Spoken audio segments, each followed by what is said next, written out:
How to add voiceover in Canva per slide. So hello guys and welcome back to today's video.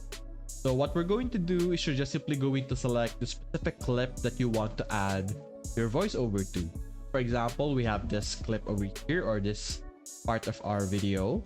You're just simply going to select it and click on upload over here on the left side. After that, click on record yourself. And over here, you should then be able to see this record option. So simply click on the record option over here and it will record whatever you're saying after this 3-second timer.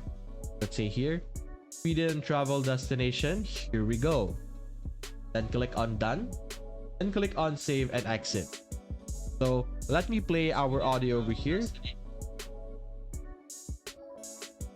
So let's simply test out our audio over here. Click on play. Sweden travel destination, here we go. As you can see, there we go. So this one, you could also remove this one. Just hide it elsewhere. But that is how you will be able to add your voiceover in Canva. If you want to try this out, consider looking at the description below and try our Canva Pro for free for 30 days.